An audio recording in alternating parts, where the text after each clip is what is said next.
우리 히브리서 11장 13절에서 16절 말씀 보고 있죠.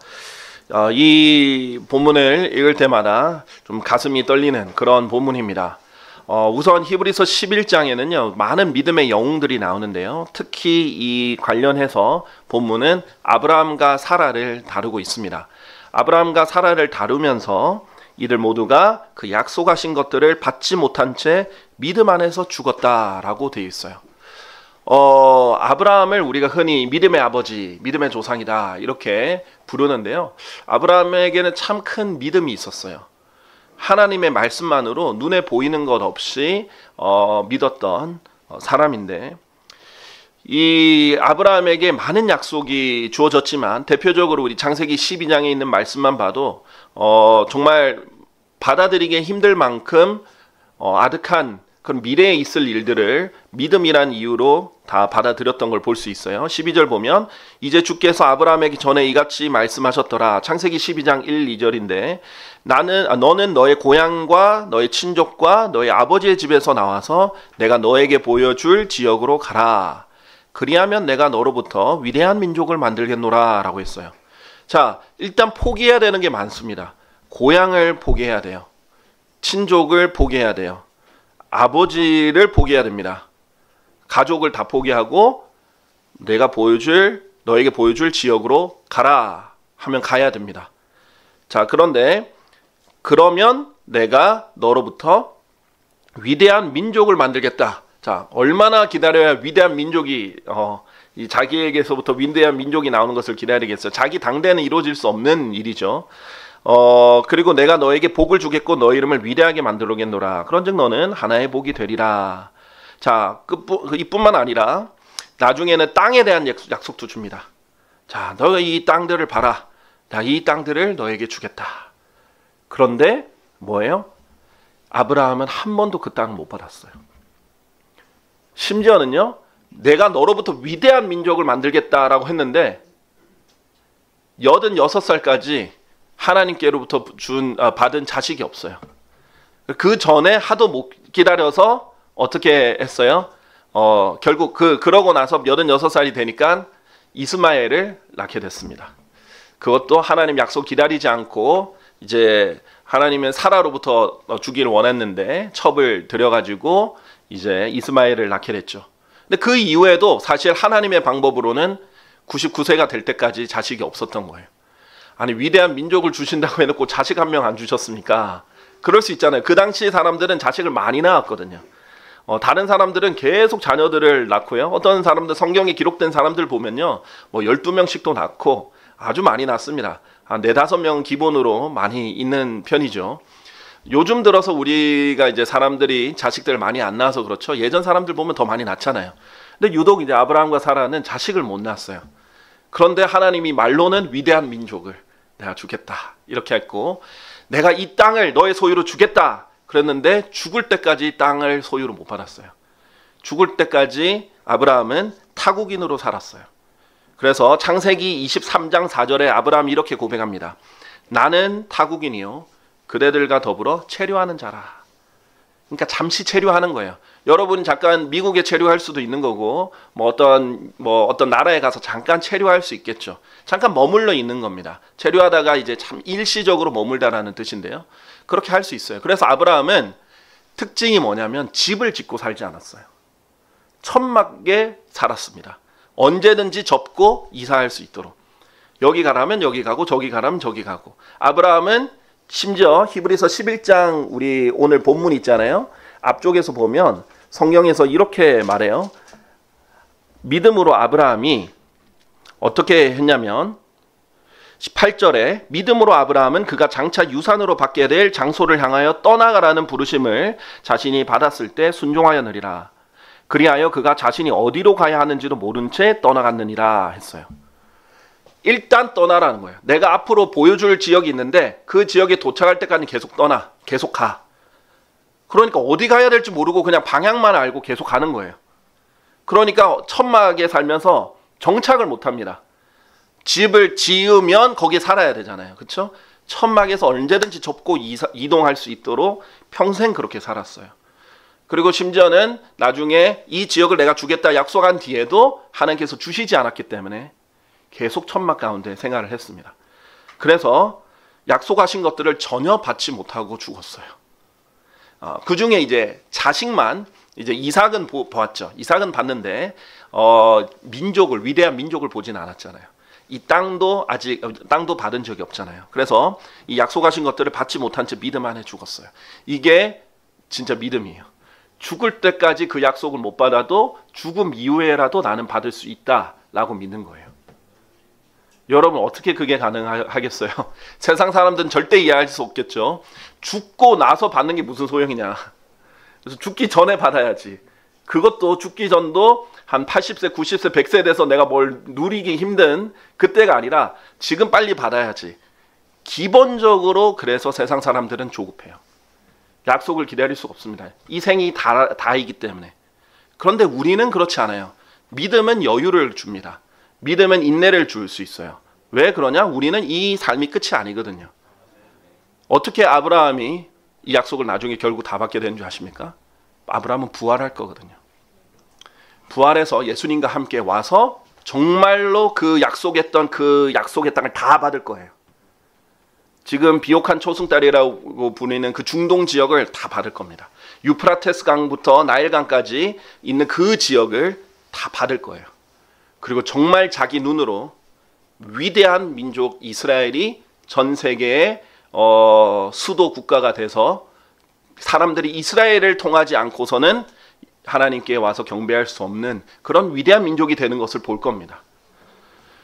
근데 아브라함이 죽고 나서 아브라함이 한 BC 1800년경, 기원전 1800년경 사람이니까 한 3800년 지나서 보게 되는 거죠.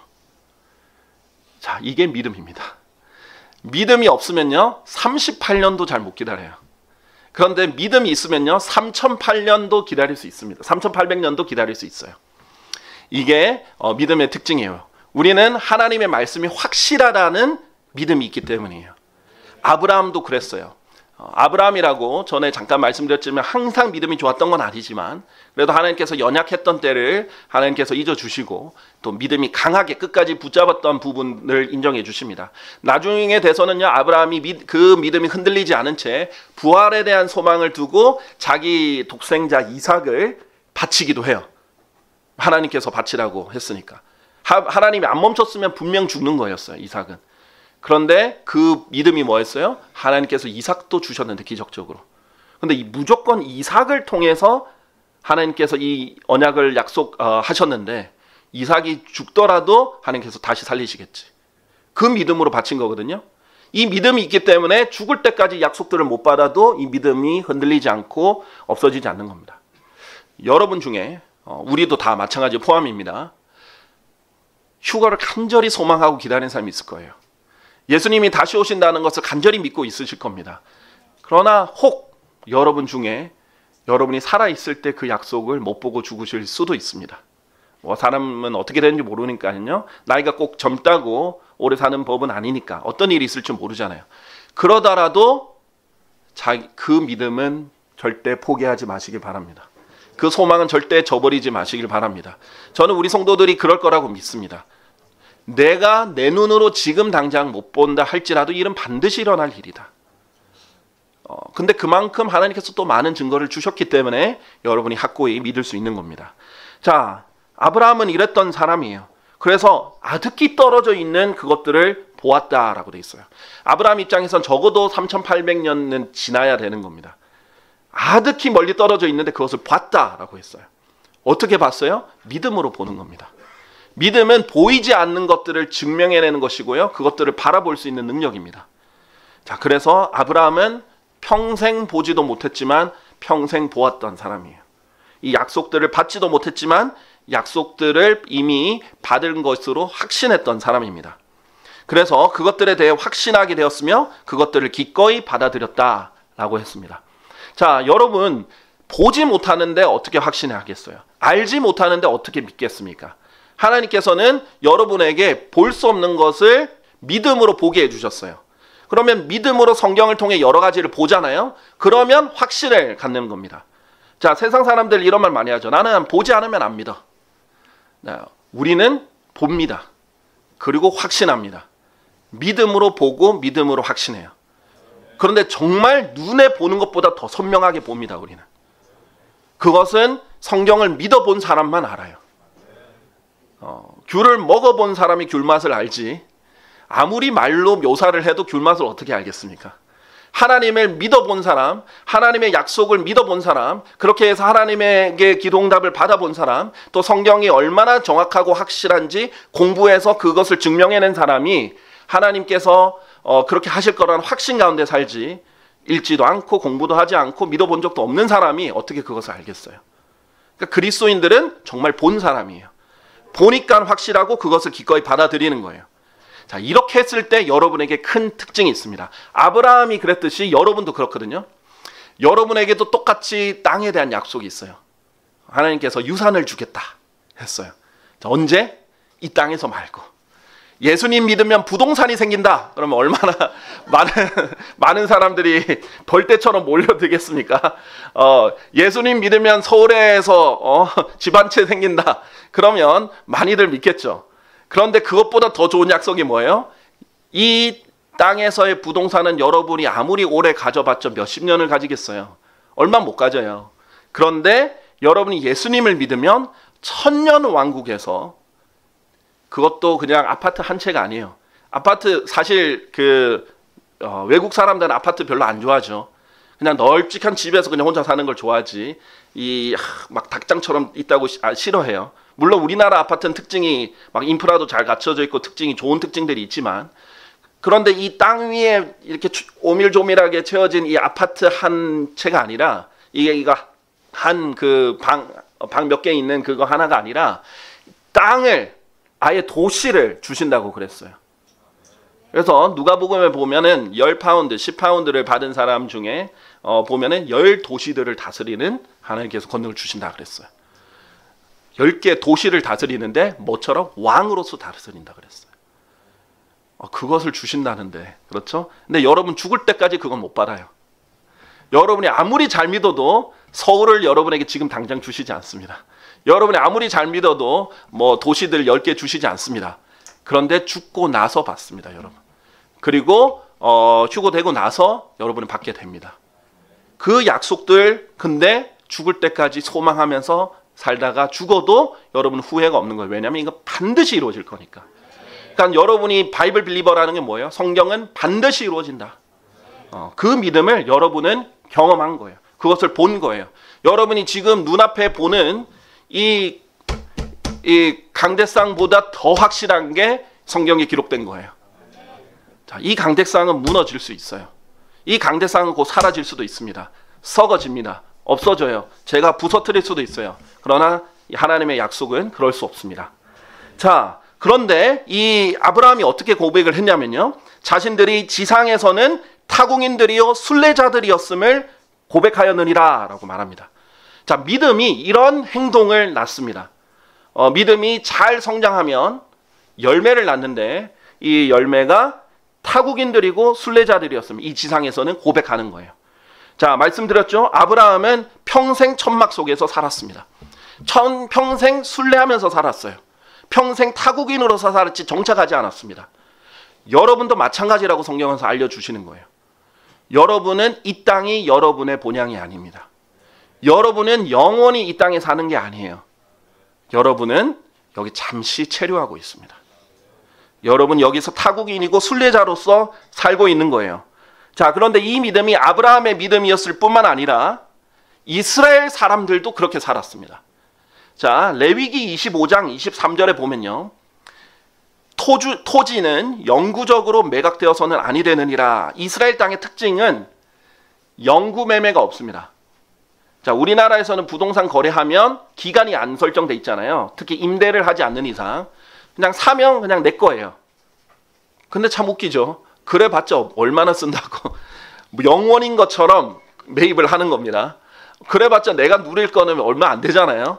몇십 년 안 되는데 뭐 짧게 누르면 몇 년도 못 누릴 거, 마치 영원한 것처럼 이렇게 매입을 하죠. 자, 그런데 이스라엘은 영구적으로 매각할 수 없어요. 팔 수가 없습니다. 이는 그 토지가 내 것이기 때문이니 너희는 타국인들이요 나와 함께 체류하는 자들이기 때문이라 라고 하셨어요. 자, 특히 이스라엘은 희년이라는 개념이 있습니다. 희년 들어보셨죠? 희년은 50번째 되는 해를 희년이라고 해요. 성경에서는 특히 이스라엘은 7이라는 숫자를 아주 중요하게 여기죠. 하나님께서 7이라는 숫자를 중요하게 여기는데 하나님의 한 사이클을 7년 주기로 일하십니다. 그래서 7년이 7번 되면 49년이죠. 그리고 50년째 되는 해가 희년입니다. 이때는 모든 토지는 원래 그 주인에게 돌아가야 됩니다. 왜냐하면 영구적으로 매각할 수가 없어요. 하나님께서 그 지파에게 주신 거기 때문에 영구적으로 매각될 수 없고 다시 돌아가야 돼요. 아무리 돈이 없어도 땅을 팔아도 다시 돌아옵니다. 자, 그래서 영구적으로 매각할 수 없고 최대 많이 팔아봤자 50년이에요. 다시 돌아와요. 그러니까 이 사람들이 이 땅을 살 때 개념도, 건물을 지을 때 개념도 뭐예요? 이건 평생 내 거다라는 개념이 없습니다. 나는 이거 평생 살 수 있는 게 아니다 라고 생각을 하는 거예요. 그래서 이 이스라엘 사람들이 나중에 이제 가나안 땅에 정착은 하지만 그래도 1년에 한 번씩은 일부러 장막에 삽니다. 천막에 살아요. 일부러 그걸 기억하라 이거예요. 하나님께서 천막에 살게 합니다. 요즘 사람들은 뭐 캠핑 좋아하고 일부러 그렇게 하지만 이스라엘이 그게 캠핑의 원조예요. 예, 이스라엘 사람들은 정착하고 살아도 꼭 1년에 한 번씩은 캠핑을 해야 돼요. 천막에 살아야 됩니다. 왜? 너희가 타국인이라 기억하게 하려고. 이 땅이 너의 영원한 땅은 아니, 너희가 영원히 여기 살 게 아니다 라는 것을 알려주는 겁니다. 자, 그러면서 나와 함께 체류하는 자들이다. 하나님도 나는 여기에 타국인으로 살고 있어 라고 얘기하는 거예요. 자, 이 부분 한번 보시겠어요? 사무엘기하 7장 6절 보시면요, 다윗이 하나님께 성전을 만들어 드리려고 해요. 성전은 뭐예요? 건축을 하는 거잖아요. 집이에요. 집을 만들려고 해요, 하나님께. 그런데 하나님께서 이런 말을 하십니다. 그러나 내가 이스라엘 자녀들을 이집트에서 데리고 올라온 그때 이래로, 사무엘기하 7장 6절인데요. 오늘날까지 나는 어떤 집안에서도 거한 적이 없으며 오히려 청막, 곧 장막 안에서 거닐기만 하였도다. 하나님이 이스라엘 사람들과 이렇게 거닐기만 했지 내가 거한 적이 없다라고 했어요. 하나님께서도 이 땅이 하나님의 집은 아니에요. 사람들은 하나님의 집이라고 성전을 지어줬지만 하나님께서 내 이름이 거할 곳이라고 했지 이 성전에 내가 살겠다 이렇게 말씀하지 않으셨어요. 하나님의 이름이 거기서 거하는 거고 거닐기만 하셨어요. 왜냐하면 하나님은 이 땅을 집으로 삼을 수가 없으십니다. 너무 거룩하시기 때문에. 그래서 이스라엘도 그런 독특한 백성이 되기를 원하셨어요. 그래서 너희도 나라 함께 여기를 타국인으로서 잠시 체류하는 자들이다. 내가 진짜 본향 줄게. 진짜 집 줄게. 하면서 계속 리마인드를 시켜주시고 상기시켜 주셨죠. 그래서 다윗도 이렇게 고백합니다. 시편 39편 12절. 오 주여 저의 기도를 들으시고 저의 부르짖음을 귀담아 들으소서. 저의 눈물들에 당신의 침묵을 지키지 마소서. 이는 저의 모든 조상들이 그러하였듯이. 시편 39편 12절이죠. 제가 당신 곁에서 타국인이요 체류자이기 때문이니이다. 자, 저의 모든 조상들이 그랬듯이 저도 타국인이요 체류자인데 하나님과 함께합니다. 이렇게 얘기를 한 거예요. 그래서 하나님께서 이스라엘을 독특한 백성이라고 했어요. 자, 그런 이스라엘의 특징, 아브라함의 특징을 하나님께서는 우리에게도 주시겠다라고 한 거예요. 우리도 독특한 백성으로서 우리도 타국인이요 순례자가 되기를 원하신다라고 말씀하신 겁니다. 자, 그래서 원래 우리는 어떤 사람들입니까? 원래 우리는요, 우리 에베소서 2장 한번 보시겠어요? 에베소서 2장 11절에서 13절에 보면, 에베소서 2장 11절에서 13절 보면 원래 우리는 이방인들이죠. 그렇죠? 그래서 이런 이유로 너희가 과거에 육체로는 이방인들이었던 것을 기억하라. 너희는 사람들의 손으로 육체 행해진 할례를 받아 할례자로 불리는 자에게 무할례자로 불리는 자들이었다. 우리가 구원받기 전에 과거에는 육체로는 이방인들이었다. 무할례자였다. 12절. 그때 너희는 과거에 이방인들이었을 때 우리는 그리스도 밖에 있었으며 이스라엘 국가에 속하지 않는 외지인들이었고 약속의 언약들과 상관없는 타국인들이었다라고 돼 있어요. 이스라엘에게는 엄청난 언약들이 있습니다. 아브라함의 언약, 모세의 언약, 다윗의 언약, 이런 언약들로는 상관없는 타국인들이에요. 그러니까 소망도 없습니다. 약속이 있어야 소망이 있죠. 그렇죠. 근데 언약도 없고 소망도 없다 이거예요. 어떤 소망도 없고 세상 속에서 하나님 밖에 있던 자들이었느니라 라고 돼 있어요. 자, 그런 비참한 우리들을, 그러나 13절, 예전에 멀리 떨어져 있던 너희가 이제 그리스도 예수 안에서 그리스도의 피로 가깝게 되었느니라. 원래는 정말 이스라엘과는, 우리가 이스라엘 관점으로 보면은 정말 뭐 외지인, 타국인, 그 다음에 언약과 상관없는 사람들, 심지어 이스라엘 표현으로는 개들, 이렇게 취급되는 사람들이었어요. 그런데 이제 예수 그리스도의 피 안에서 가깝게 된 거죠. 그러면 하나님 입장에서는 어떻게 되느냐? 에베소서 2장 19절, 같은 장 19절에 보면, 그러므로 이제 너희는 더 이상 타국인들도 아니요 외국인들도 아니니 오직 성도들과 같은 동료 시민들이요 하나님 집안에 속한 자들이라 라고 됐어요. 하나님 입장에서는 여러분이 이제 하나님 집안 사람입니다. 여러분은 동료 시민들이고, 그 다음에 여러분 성도고, 더 이상 타국인이고 외국인이 아니에요. 그런데 하나님이 어디 계세요? 이 땅에 안 계시죠? 하늘에 계시잖아요. 여러분 하늘 시민들이고 하늘의 본향을 돕고, 여러분은 하늘의 성도들이지만 땅에서는 역으로 타국인이 되는 거예요. 원래 구원받기 전에는 이 땅이 여러분의 집입니다. 이 땅이 여러분의 전부예요. 이 땅이 여러분의 세상이에요. 그런데 여러분의 소망도 이 땅에 있는 거예요. 그런데 다 사라질 거죠. 하나님 안에서 어떤 소망도 없었어요. 근데 이제 바뀐 거예요. 본향이 하늘에 갔고 시민권도 하늘에 갔고, 여러분은 이제 이 땅에서는 타국인으로 생활하는 겁니다. 자, 그렇게 바뀐 거죠. 타국인이다, 순례자다라고 했는데, 이 말이 창세기 4장 14절에 있는 말과 비슷한 말이 있는데 헷갈리는 분들이 있어요. 차이를 알려드릴게요. 창세기 4장 14절에 보면 카인이 자기의 동생 아벨을 죽이잖아요. 그랬을 때 카인의 말입니다. 보소서, 당신께서 이날에 땅의 표면에서 저를 몰아내셨나니 저는 당신의 얼굴로부터 숨겨질 것이며 저는 땅에서 도망자와 방랑자가 될 것이옵니다. 그리하면 이러한 일이 있으리니 저를 발견한 모든 자마다 저를 살해할 것이옵니다. 카인이 자기가 동생 아벨을 죽였으니까 사람들이 이제 자기를 죽이러 올 것 같아서 살려달라고 했고, 하나님께서 표를 주시죠. 자, 그런데 그때 이 말을 합니다. 도망자와 방랑자가 될 것입니다. 저는. 자, 순례자와 타국인이랑 도망자와 방랑자는 다릅니다. 방랑자는요, 목적 없이 떠도는 사람을 방랑자라고 하죠. 우리는 순례자라고 합니다. 순례자는 뭐예요? 목적을 가지고 여정을 가는 사람이에요. 자, 그런데 도망자는 뭐예요? 불법 때문에 법과 정의로부터 도망하는 사람이고요. 타국인은 그냥 자기 땅이 아니라 타국 땅에 머물고 있는 사람이에요. 불법 때문에 머물고 있는 게 아니고. 그래서 우리는 도망자가 아니라, 우리는 방랑자가 아니라 우리는 타국인이요 순례자다라고 이렇게 보시면 되겠습니다. 자, 그래서 성경에서는 우리가 타국인이요 순례자라라고 하셨는데, 그러한 사람들의 특징을 히브리서 11장 14절에서 16절로 일단 먼저 보시겠습니다.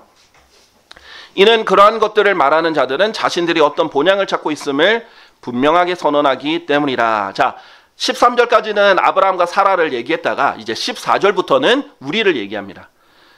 아브라함과 사라가 타국인이요 순례자처럼 살았던 것처럼 그러한 것들을 말하는 자들인 우리들 말하는 거예요. 그리스도인들은 자신들이 어떤 본향을 찾고 있음을 분명하게 선언하기 때문에 이렇게 연결됩니다.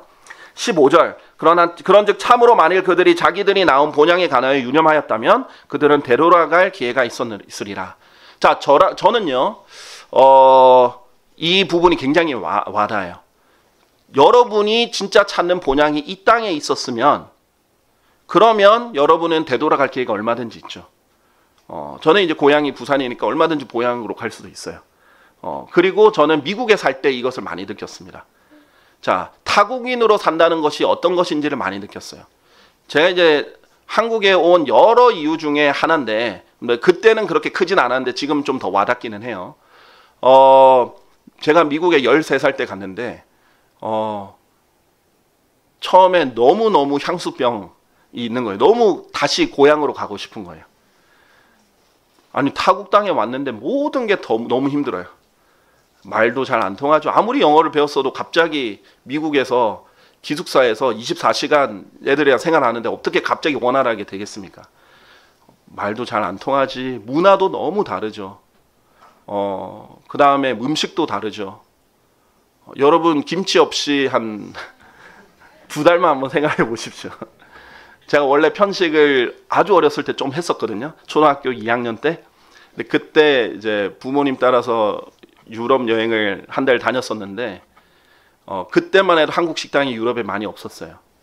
그래서 한국 식당 한 2번 갔었나 그랬는데 한 번은 제가 제대로 못 먹었는데 마지막 날에 한국 식당을 갔었어요. 그런데 한 달 동안 유럽 음식 너무 느끼하고 짜고 그런 거 먹다가 갑자기 마지막 날에 한국 식당 가서 김치를 먹는데 너무 맛있는 거예요. 제가 원래 김치를 잘 안 먹었거든요. 그때부터 저는 편식이 없어졌어요. 제가 제일 좋아하는 음식이 한식이 되었습니다. 미국에 살 때도 더 그랬겠죠. 어쨌든 여러분 음식도 고생할 거고 문화도 고생할 거고 언어도 고생할 거고 얼마나 힘든 게 많아요. 타국 생활이라는 게 그래요. 집 떠나면 다 고생인데 집만 떠난 게 아니라 부모님도 떠나고 친족도 떠나고 다 떠난 거잖아요. 문화도 떠나고 모든 친구들도 다 떠나서 생활을 했잖아요. 너무 힘들었어요. 그리고 나중에 정착을 했죠. 이제 한 6개월쯤 너무 고생을 했지만 빨리 영어를 배우고 좀 정착을 하고 적응하고 익숙해졌어요. 그러나 적응만 했을 뿐이었던 거를 나중에 알게 됐어요. 가끔씩 이제 한국에 방학 때 오잖아요. 갑자기 너무 편한 거예요. 이게 무슨 느낌일까 했는데 역으로 생각해 보니까 내가 미국에 살면서 적응했다고 생각했는데 내가 여전히 긴장하면서 살았구나. 여전히 내가 불편했었구나. 여전히 내가 많은 것을 신경 쓰고 있었구나. 라는 것을 알게 됐어요. 좀 친절하게 잘 대해줬어요. 미국 친구들이. 미국 사람들은 한국 사람들보다 훨씬 친절한 것 같아요. 외국인들한테. 제 생각에는 그래요. 그 당시는 더더욱 그랬습니다. 제가 못 알아들어도 어떻게 그렇게 친절하게 잘 알려주는지. 선생님들도 친절하게 잘해주고 인종차별은 거의 못 느꼈습니다. 진짜 친절하게 잘해줬어요. 그래도 100% 없을 수는 없어요. 인종차별이 있어요. 그리고 대놓고 무시 안 해도 좀 차이가 있습니다. 근데 잘해주든 인종차별을 하든 뭐 무시를 하든 그 모든 것이 저한테는 신경 쓰였던 것 같아요. 긴장했던 것 같아요. 왜냐하면 이들 문화에 자꾸 맞춰야 되는 거 신경을 써야 되고 이들의 언어에 계속 신경을 써야 되고 이들이 생각하는 거와 내 생각이 지금 맞는지를 점검해야 되고 계속 거기에 맞춰야 되고 신경을 쓰고 있다가 한국에 딱 왔어요. 너무 편한 거예요. 물 만난 물고기처럼 여기는 나랑 똑같이 생긴 사람들이 똑같은 말하고 내가 어디를 돌아다녀도 날 신경 별로 안 쓰겠구나. 나는 그냥 나로 그냥 돌아다녀도 살 수 있겠구나. 약간 숨이 쉬어진다 이런 느낌이었습니다. 제가 잘 표현을 해서 좀 와닿으셨는지는 모르겠는데 저는 진짜 그렇게 느꼈었어요. 고향이란 게 이런 거구나. 이런 것을 좀 느꼈었거든요. 그런데 아브라함은 얼마나 더 그랬을지 이렇게 이걸 볼 때마다 생각됩니다. 그리고 만약에 돌아갈 본향 이 땅을 생각했다면 얼마든지 돌아갈 기회가 있었어요. 근데 아브라함은 믿음으로 자기 고향보다 더 좋은 것을 소망을 했던 거죠. 마찬가지입니다. 그리스도인들도 그렇게 해야 돼요. 여러분도요. 아무리 고향이 그립고 여러분이 아무리 본향이 그리워도 그것보다 더 좋은 본향을 기대해야 돼요. 16절에서 이렇게 말합니다. 그러나 이제 그들은 더 좋은 본향을 사모하니 곧 하늘에 있는 본향이로다. 근데 여러분 그럴 수 있잖아요. 고향이 그리운 이유는 그 어렸을 때의 기억 때문에 그 경험 때문에 그런 것들이 있는데 여러분은 이 본향을 본 적이 없잖아요. 눈으로. 그런데 어떻게 그리워할 수 있겠어요? 지금 하나님의 말씀으로 계속해서 보셔야 돼요. 계속 하나님과 교제하면서 계속해서 경험하셔야 돼요. 하늘로부터 오는 지혜를 경험하셔야 되고요. 하늘로부터 오는 기쁨을 경험하셔야 되고요. 예수 그리스도 안에서만 누릴 수 있는 사랑을 경험하셔야 되고요. 그 화평을 누리셔야 됩니다. 그러면 그 하늘 계속해서 맛보잖아요. 주의 선하심을 계속해서 맛보잖아요. 그러면 그럴수록 더 하늘에 가고 싶은 거예요. 그걸 그리워하는 겁니다. 그런 경험이 많아야 여러분이 이제 나중에 왕관을 받으실 수도 있어요. 그런 것들을 소망한 사람들에게 하나님께서 왕관을 주시겠다고도 약속을 하셨잖아요. 자, 하나님이 예수 그리스도를 나타나심을 사모하고 기다리고 고대하는 사람에게 주시는 왕관입니다. 자, 그런데 이런 이유로 만약에 여러분이 정말 본향을 사모하고 있어요. 정말 고향에 돌아가는 것보다 하늘로 가는 걸 더 좋아해요. 더 사랑해요. 그런다면 하나님께서는 그들의 하나님이라고 불리는 것을 부끄러워하지 아니하신다라고 돼 있어요. 난 너의 하나님이야. 개별적으로 하나님께서 난 너의 하나님이다 라고 얘기하시는 거예요. 아브라함의 하나님, 이삭의 하나님, 야곱의 하나님일 뿐만 아니라 난 너의 하나님이다 라고 부르는 것을 부끄러워하지 아니하시는 거예요. 그래, 제가 나를 이렇게 기다리는구나. 나를 이렇게 사랑하는 거구나. 성경에서 그러죠. 우리는 지금 한 번도 보지 않았지만 예수님을 사랑하고 있어요. 아, 그래, 나도 널 사랑해. 나도 너의 하나님이야. 이렇게 부끄러워하지 않고 고백하시는 거예요. 이는 그분께서 그들을 위하여 한 도성을 예비하셨기 때문이라. 그래서 여러분이랑 평생, 아니요, 영원히 사시려고 한 도성을 예비하신 것입니다. 그래서 우리 요한복음 14장에 보면요, 예수님께서 올라가시기 전에 이렇게 말씀하시죠. 요한복음 14장 2절에서 나의 아버지의 집에는 많은 저택들이 있느니라. 만일 그렇지 아니하였더라면 내가 너희에게 알려주었으리라. 나는 너희를 위하여 한 처소를 예비하러 가노라. 예수님이 하늘에 가신 이유 중에 하나가 우리를 위한 처소를 예비하시기 위한 것이에요. 근데 거기에는 한 처소인데도 불구하고 많은 저택들이 있습니다. 여러분을 위해서 정말 어마어마하게 좋은 저택들을 준비하고 계세요. 너무 안타깝게도 개역 성경에는 저택들이라는 말이 없습니다. 안타까워요. 심지어 어떤 영어 성경에는 room, 방이라고 돼 있어요. 아, 하나님 케이스가 영원히 살 텐데 원룸 주시려고 우리를 그렇게 부르신 게 아니잖아요. 우리에게 저택을 주시려고 부르신 건데, 그렇죠? 그래서 정말 정말 어마어마한 넓이. 왜냐하면 새 예루살렘은 치수가 적혀 있어요.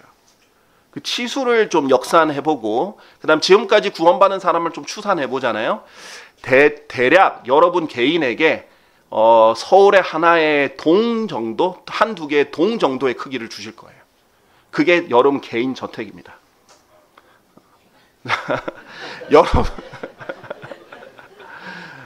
여러분 아무리 재벌이라도 그렇게까지 하기는 힘들어요.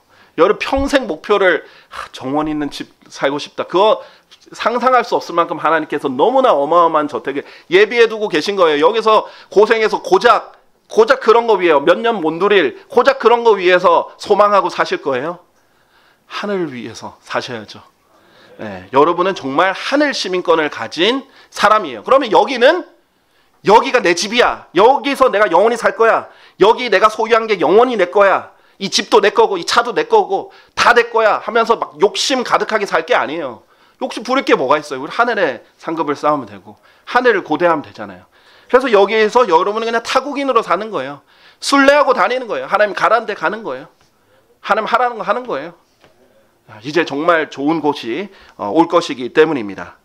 자, 그래서 여러분이 하늘을 본향으로 둔 자들이 해야 할 일을 성경에서 이렇게 알려주십니다. 먼저 히브리서 13장 13절에서 14절 보시면요. 같은 히브리서죠. 히브리서 13장 13절에서 14절 보시면 그러므로 우리가 그분의 치욕을 짊어진 채 진영 밖에 계신 그분께로 나아가자. 이는 여기에는 우리에게 지속되는 도성이 전혀 없기 때문이라. 그러나 우리는 다가올 도성을 찾고 있느니라 라고 했어요. 자, 우리에게는 여기서 영원히 머물 곳이 없기 때문에 예수님과 함께 근데 우리가 영원히 머물 곳에는 누가 계세요? 예수 그리스도가 계시죠. 그러니까 예수 그리스도와 함께 해야 돼요. 자, 세상은 예수 그리스도를 거부합니다. 세상은 예수 그리스도를 증오해요. 세상은 예수 그리스도를 멸시합니다. 그러면 여러분도 똑같이 그분의 치욕을 짊어진 채 진영 밖에 계신 그분께로 나아가야 돼요. 예수님은 그랬어요. 나는 세상에 속하지 아니한다. 너희도 세상에 속하지 아니한다. 내가 세상에 속하였다면 그 사람들이 나를 받아들이고 사랑했을 텐데 내가 오히려 세상을 악하다고 말하니까 그들이 나를 증오한다. 너희도 그럴 것이다. 우리도 똑같이 치욕을 짊어져야 돼요. 예수님이 오셔서 한 일이 뭐예요?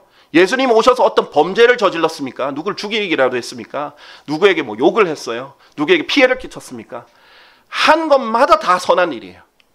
살려주고 마귀도 쫓아내주시고 치유해주고 선한 말씀을 전하고, 그런데 세상이 악하다고 말했어요. 그러니까 세상이 죽여버렸습니다. 예수님을. 예수님 죽일 때 일부러 공개적으로 모욕을 주고 수치를 주고 벌거벗기고 채찍질하고 가시관을 씌우고 공개적으로 처형을 해버렸어요. 여러분도 마찬가지입니다. 여러분도 이 땅이 여러분의 삶터가 아니기 때문에 예수님처럼 사셔야 된다는 거예요. 그분의 치욕을 짊어지라 이거예요. 세상 사람들에게 예수 그리스도를 믿으라고 말하면 치욕을 받아요. 여러분을 깔볼 수도 있어요. 여러분을 모욕할 수도 있어요. 여러분과 거리가 멀어질 수도 있어요. 여러분의 관계가 서먹해질 수도 있어요. 여러분을 싫어할 수도 있어요. 그래서 so what? 그래서요. 여러분, 그 사람들 여러분의 평생 친구도 아니고, 여러분은 여기가 여기 평생 집도 아니고, 여러분이 정말 사랑을 해야 되는 사람, 또 사랑을 받아야 되는 사람도 그 사람들 아닙니다. 예수님이에요. 여러분에게 이 하늘을 본향으로 주시려고, 여러분을 영원히 하늘에 살게 해주시려고, 저택에 살게 해주시려고, 영원히 너무 어마어마한 것들, 말로 다 표현할 수 있는 것들 다 주시려고 예수님께서 수치를 짊어주시고 죽어주시고 여러분을 사랑하셔서 여러분을 신부로 맞아주셨는데, 여러분도 이 땅에서 타국인으로 살려면 왕처럼 사는 게 아니라 예수 그리스도의 종으로서 살고, 여기서 다스리는 것이 아니라 여기서 고난을 받고 예수 그리스도와 함께 치욕을 짊어진 채 밖으로 나가셔야 돼요. 세상 안에서 아득하게 살려고 하지 말고 자꾸 밖으로 나가셔야 돼요. 그래서 예수님을 전하시고, 그리고 여기 세상에 앉지 말고 예수님이 예루살렘 밖에 끌려가서 처형당한 것처럼 여기서도 여러분은 세상에서 어떻게 보면 따돌림 당하셔야 되는 거예요. 세상에 아늑하게 세상 친구들과 얘기하고 세상 사람들과 얘기하는 게 아늑하고 편한 게 아니라 수치를 받으셔야 되는 거예요. 그렇게 살아가라 라고 말씀해 주시는 겁니다. 빌립보서 3장 20절에는요. 이는 우리의 생활 방식이 하늘에 있기 때문이라. 우리 또한 그곳으로부터 오시는 구원자를 고대하나니 곧 주 예수 그리스도시라. 여러분은요. 본향만 하늘에 있는 게 아니에요. 여러분의 생활 방식 자체가 하늘에 있습니다. 여러분은요. 이 본향을 보진 않았지만 말씀으로 계속 보고 있고요. 육체로 이 피부로 경험하진 않았지만 성령님을 통해서 영으로 계속 경험하고 있잖아요. 그러니까 여러분 생활 방식이 달라집니다. 하늘에 속한 생활 방식을 가지고 있는 거예요. 여러분은 말도 하나님의 말씀처럼 말하게 돼 있어요. 말씀을 보면 볼수록 하나님의 말씀처럼 얘기하죠. 취향도, 그 다음에 자기 보는 관점도 다 세상적인 게 아니라 이 하늘, 이 천상의 시야와 천상의 이 관점을 가지고 있다 보니까 세상 사람이랑 안 맞을 수밖에 없어요. 세상 사람들의 생활 방식은 얼마나 더럽고 저차원적이에요. 여러분이 술만 안 마신다고 해도 여러분을 이해를 못해요. 여러분이 뭘 이거 한다 저거 한다 해도 이해를 못해요. 일요일 날 놀러 다니지 않고 교회를 간다 해도 이해를 못해요. 아침에 바빠 죽겠는데 피곤해 죽겠는데 성경을 읽는다 이해를 못해요. 기도를 한다 이해를 못해요. 생활 방식 자체가 하늘에 있습니다. 여러분이 정말 여기를 타국인으로서 살려면, 여기를 정말 순례자처럼 살려면 생활 방식부터 하늘에 있는 생활 방식에 살아야 됩니다. 그리고 여러분의 애정도 하늘에 있어야 돼요. 골로새서 3장 1절에서 3절 보면 그런즉 만일 너희가 그리스도와 함께 일으켜졌으면 여러분의 영이 그리스도와 함께 다시 살아났습니까? 그렇죠? 그러면 위에 있는 그런 것들을 구하라. 그곳에 그리스도께서 하나님의 오른편에 앉아 계시느니라. 땅에 있는 것들이 아닌 위에 있는 것들에 너희의 애정을 두라 했어요. 여러분이 타국인인데, 여러분 영원히 소유할 수 없는데, 여러분에서 여기 천막 생활을 하는데 순례하고 있는 사람이 막 이 땅에 있는 것들의 애정을 막 무한하게 두겠어요? 다 버리고 가야 되고 다 짐일 뿐인데, 그렇잖아요? 순례하는 사람이 짐을 막 어마어마하게 들고 다닐 수는 없잖아요, 그렇죠? 애정을 막 두지 않잖아요. 너희의 애정을 위에 있는 것들에 두라는 거예요. 이는 너희가 죽었고 너희의 생명은 하나님 안에서 그리스도와 함께 감추어져 있기 때문이라. 거기에 여러분의 보물이 있고 영원히 지속될 보물이 있고 여러분의 진짜 생명이 거기에 있고 여러분이 사랑하는 예수 그리스도가 거기에 있고 또 거기에 여러분의 본향이 있기 때문에 거기에 애정을 두라고 하는 겁니다. 그리고 이제 하늘의 시민이면 시민으로서 여러분의 하늘의 시민으로서의 영적 삶의 성장을 해야 됩니다. 베드로전서 2장 2절은 갓난아기들로서 말씀의 순수한 젖을 열망하라. 이는 너희로 하여금 말씀으로 자라게 하려 함이라 했어요. 여러분 하늘의 시민으로 다시 태어났기 때문에 성장하셔야 돼요. 정말 하늘 시민으로서 성장하시길 바랍니다. 그래야 진짜 하늘 시민으로서 사는 거예요. 그리고 영적 전쟁에서 승리하시길 바랍니다. 베드로전서 2장 11절에 보면 진심 어린 사랑을 받는 자들아 내가 타국인들과 순례자들 같은 너희에게 간청하노니 혼을 대적하여 전쟁을 벌리는 육신의 정욕들을 멀리하라. 육신은요, 육신 여러분의 옛사람이라고도 하죠.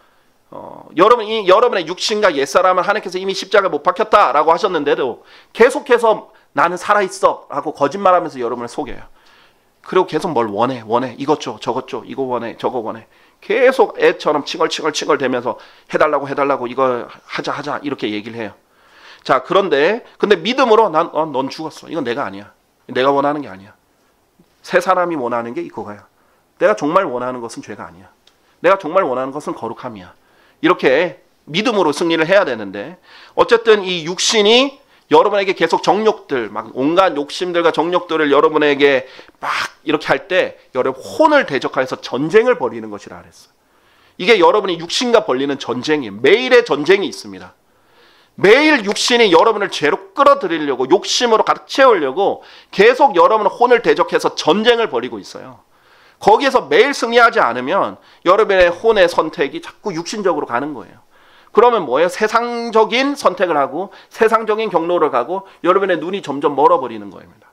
그런데 여러분이 이 새 사람으로서 그리고 성령님을 힘입어서 이 전쟁에서 승리하고 계속해서 새 사람이 원하는 것, 성령님이 원하는 것으로 하면 진정한 타국인과 순례자 생활을 할 수 있습니다. 꼭 그렇게 생각해야 돼요. 여러분이 지금 욕심내는 것, 여러분이 원하는 세상적으로 원하는 것은 아무것도 여러분의 영원한 것이 될 게 없습니다. 정말 한순간의 불놀이 같은 장난일 불과해요. 자, 그러면 마지막으로 여러분이 해야 되는 것 설명을 드릴게요. 고린도후서 5장 20절. 여러분이 지금 살고 있는 이 땅은요, 여러분의 진정한 본향이 아니죠. 그럼 여러분 외국에 살고 있는 것과 마찬가지예요. 자, 그러면 여러분에게 하나님께서 외국에 살 때 주신 임무가 있습니다.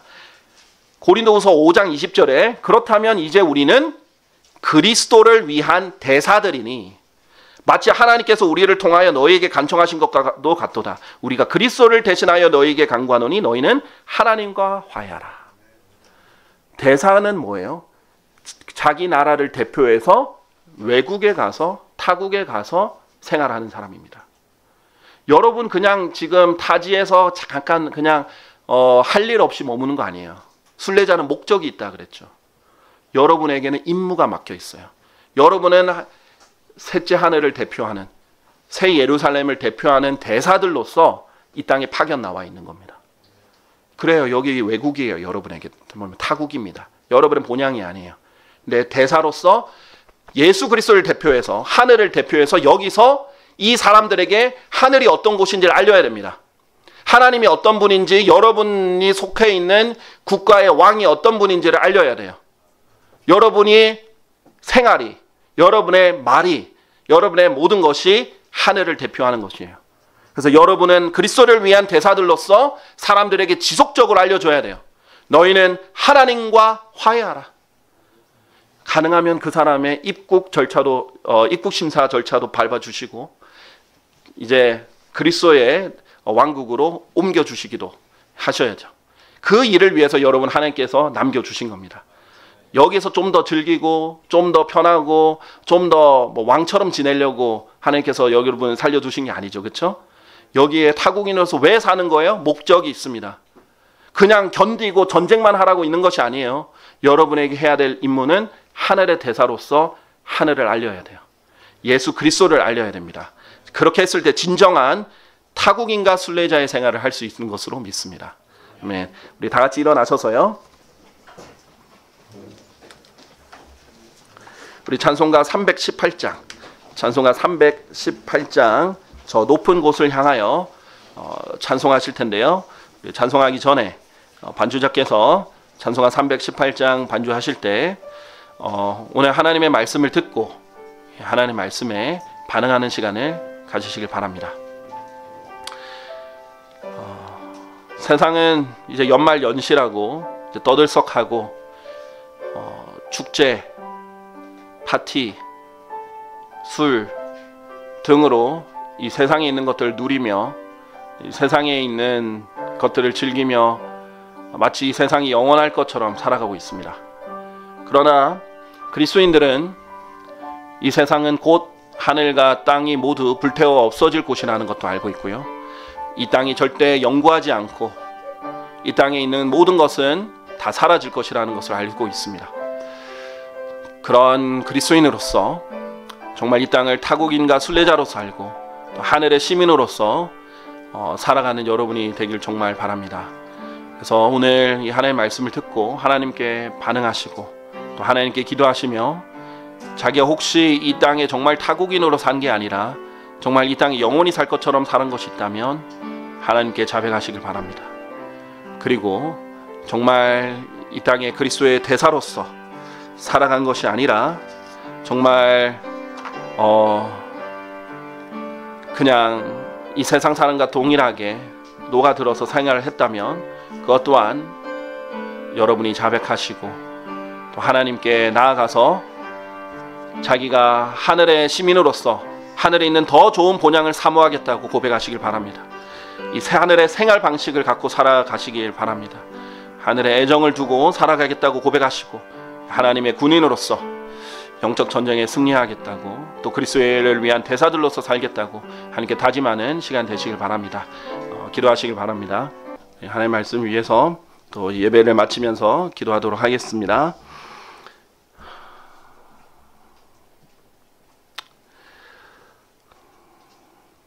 언제나 빛 가운데 거하시고 어둠이 전혀 없고 죄도 전혀 없으시며 사랑과 은혜가 충만하신 주 하나님 아버지께 모든 감사와 찬양과 영광을 돌립니다. 주님, 저희는 단 한 번도 완전히 죄 없이 완전히 죄로부터 해방되어 살아본 적 없고 정말 이 땅에는 죄와 추악함과 온갖 속임수와 거짓말과 악함이 난무하는 곳인데 정말 저희가 상상도 하기 힘든 아무 죄도 없고 어둠도 없고 빛만 가득하고 걱정과 염려 없이 정말 사랑과 은혜가 충만하고 또 영원하고 아름다운 그런 곳을 저에게 약속으로 주셔서 너무나 감사드립니다. 이 땅에 소망을 두면 너무나 실망스럽고 이런 소망과 이러한 기대는 다 무너지고 결국은 실망을 줄 뿐입니다. 그런데 주님이 주시는 이 약속과 이 소망은 너무나 엄청나고 저희가 영원히 그곳에서 주님을 기뻐하고 찬양해도 지치지 않고 또 그것이 언제나 기쁨으로 가득 찰 수 있다는 그 사실만으로도 가슴이 벅찹니다. 저희가 마치 어린아이가 새로운 곳을 기대하듯이 저희가 정말 이 하늘에 있는 본향을 소망하고 기대하고 고대하며 살아갑니다. 그리고 이 고대함과 이 기대가 이 소망이 정말 믿음으로 온전한 열매를 맺어서 정말 생활 방식 자체가 하늘의 생활 방식으로 변화될 수 있도록 주님께서 역사해 주십시오. 저희의 애정이 저희의 마음이 이 땅에 있는 것이 아니라 하늘에 있는 것으로 주님께서 저희의 이 마음을 인도해 주시길 간구드립니다. 주님, 이 땅에 이제 정말 다 불태워져 사라질 것이고 이 땅은 이제 저 그리스도가 곧 통치하고 정말 소망을 둘 곳 없는 죄로 가득 찬 세상이 될 것입니다. 그런데 이제 주님께서 곧 다시 오실 터인데 저희가 마지막으로 대사로서 임무를 잘 수행할 수 있도록 주님 역사해 주십시오. 그리하여 한 사람이라도 더 하늘 시민권을 받을 수 있도록 주님께서 저희를 사용해 주시길 간구드립니다. 주님의 그 귀한 약속과 그 선한 사랑에 감사드리며 곧 다시 오실 주 예수 그리스도의 이름으로 기도드렸습니다. 아멘.